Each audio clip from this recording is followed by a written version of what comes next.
بہت سے لوگ اپاہج پیدا ہوتے ہیں، مثال کے طور پہ کسی کا ہاتھ نہیں ہوتا، آنکھ نہیں ہوتی، بہت سے دیوانے پیدا ہوتے ہیں، بہت سے. نمبر 1، اللہ سبحانہ تعالیٰ اگر کسی کی کوئی چیز سلب کرتا ہے تو اس کے بدلے میں اس کو ضرور کچھ نہ کچھ بدل دیتا ہے. جس کی بینائی نہیں ہوتی اس کے دوسرے حواس اتنے تیز ہوتے ہیں جتنے میرے اور آپ کے ہو ہی نہیں سکتے. تو اللہ اگر ایک محرومیت دیتا ہے تو اس کا بدلہ ضرور دیتا ہے. لیکن اگر کوئی ایسی محرومیت ہو جس کا کوئی بدل نہ ہو اس دنیا میں، تو آخرت میں اس کا اجر بہت زیادہ ہوتا ہے. جو دنیا کے اندر بچہ بچپنے میں انتقال کر جائے، یا معذور ہو یا دیوانہ ہو، مجنون ہو، تو آخرت میں اس کا کوئی حساب کتاب نہیں، سیدھا جنت میں چلا جائے گا. اس کا آخرت میں بدل ہے. کچھ لوگ ایسے ہوتے ہیں جو دنیا میں آ کے اپاہج ہو جاتے ہیں، یا دنیا ہی میں اپاہج آتے ہیں، ٹانگ نہیں ہے، پاؤں نہیں ہے، ہاتھ نہیں ہے. میں یہاں پہ ایک واقعہ سنا دیتا ہوں تاکہ تھوڑا سا آسان ہو جائے سمجھنا. علامہ امینی صاحب الغدیر، جنہوں نے الغدیر لکھی 20 جلدوں پہ، 11 جلدیں چھپی اب تک، 9 جلدیں اب تک نہیں چھپ سکی، وہ رجال کی بحث اب تک نہیں چھپی. تو انہوں نے 20 جلدوں پہ الغدیر لکھی واقعہ غدیر کو ثابت کرنے کے لیے، اور ایک بھی روایت شیعہ کتاب سے نہیں لی.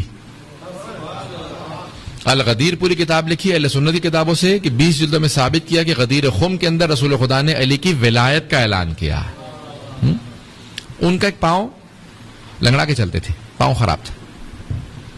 وہ خود کہتے ہیں کہ میں حرم امیر المومنین میں نجف میں رہتے تھے، بچپنے میں نجف چلے گئے تھے، پوری زندگی نجف رہے تھے. الغدیر لکھ رہے تھے، مجتہد بنے تھے، پوری زندگی گلا دی تھی حرم میں خدمت کرتے ہوئے، نماز وہیں پڑھاتے تھے، پڑھاتے تھے. الغدیر لکھ رہے تھے. وہ کہتے ہیں شب جمعہ میں حرم میں زیارت پڑھ رہا تھا، جناب امیر کی زیارت پڑھی، اس کے بعد زیارت وارثہ. شب جمعہ میں مستحب ہے امام حسین کی زیارت. کہا میں نے جناب امام حسین علیہ السلام کی زیارت پڑھی، 2 رکعت نماز پڑھ کے میں گھر جانے والا تھا، اچانک دیکھا کہ ایک آدمی جو اپاہج تھا وہ بھی اسی طرح سے لنگڑاتا ہوا آیا، زری پہ ہاتھ رکھا، ایک بدو عرب. اس نے کہا یا علی کل صبح تک میرا پاؤں ٹھیک ہو جائے، نہیں تو میں آپ کو مارنا چھوڑ دوں گا. علامہ امینی کہتے ہیں میں گھر جا رہا تھا، رک گیا دیکھنے کے لیے کہ کیا ہوتا ہے. آپ کہنے لگے کہ جس طرح سے اس نے مانگا ایسا جیسے کوئی قرضہ دے کے گیا وہ دھار واپس مانگ رہا ہو، میرے پیسے واپس کرو. میں نے دیکھا کہ اس میں کوئی ادب نہیں، مانگنے کا کوئی سلیقہ نہیں.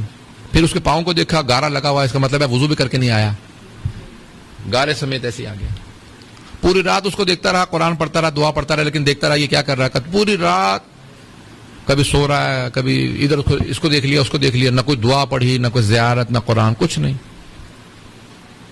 پوری رات اس کو دیکھتا رہا. پھر اس نے جیسی اذان ہوئی فجر کی، اس نے نماز وغیرہ کی کوئی تیاری نہیں کی، فوراً چل کے دیکھا میرا پاؤں ٹھیک ہوا یا نہیں ٹھیک ہوا. کہ دیکھا تو اس کا پاؤں ٹھیک ہو گیا، اور کوئی خوش بھی نہیں ہوا. زری پہ ہاتھ رکھا، یا علی شکریہ میرا پاؤں ٹھیک ہو گیا، میں جا رہا ہوں، خدا حافظ. کہ اس کا تو پاؤں ٹھیک ہو گیا، میرا دل ٹوٹ گیا.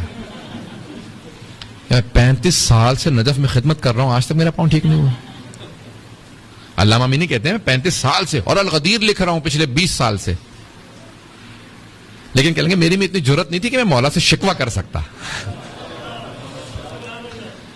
جن کے رتبے ہے سوا ان کے سوا منزل ہے. اب ان کے رتبہ ان کا مختلف تھا، بہت بڑے آیت اللہ تھے، مرجع تھے. انہوں نے کہا میرے میں جرت نہیں تھی میں مولا سے شکوہ کر سکتا. میں نے نماز فجر پڑھی، زری پہ آیا دوبارہ کا مولا اجازت ہے میں گھر جا رہا ہوں. اجازت لی، پھر زری پہ پشت نہیں کی، بڑے ادب کے ساتھ میں گھر گیا تھوڑی دیر سو لوں، پوری رات جاگتا رہا ہوں. اب میرے دل کے اندر بس وہ ایک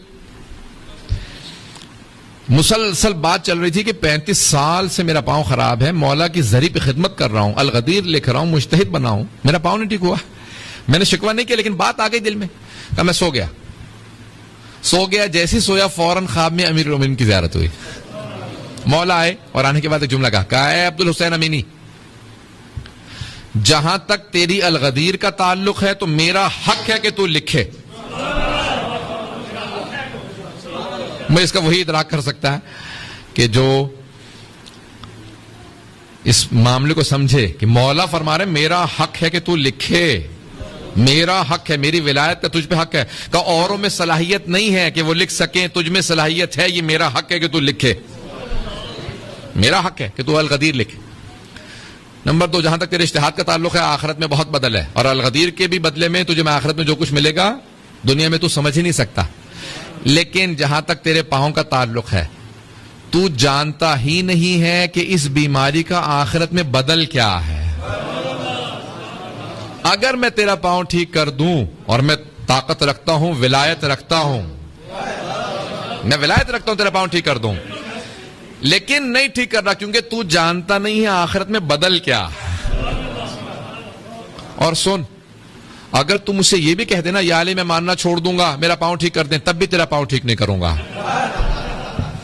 نہیں توجہ سے سنیے گا. کہا کیونکہ وہ جو کہہ رہا تھا نا کہ یا علی میں ماننا چھوڑ دوں گا وہ واقعا ماننا چھوڑ دیتا. اس کا بس اتنا ہی مانتا پاؤں ٹھیک ہوگا تو مانوں گا نہیں تو نہیں مانوں گا. کہ تو اگر مجھے کہہ بھی دے کہ میں یا علی آپ کو ماننا چھوڑ دوں گا میں تیرا تب بھی پاؤں ٹھیک نہیں کروں گا کیونکہ جانتا ہوں تو جائے گا کہاں. یہاں ناراض ہو کے باہر نکلے گا وہاں پھر واپس آ کے مجھ سے معافی مانگے گا یا علی جسارت ہو گئی مجھے معاف کر دے. مجھے پتا تو کہیں نہیں جائے گا لیکن وہ اس کا ایمان بس اتنا ہی تھا.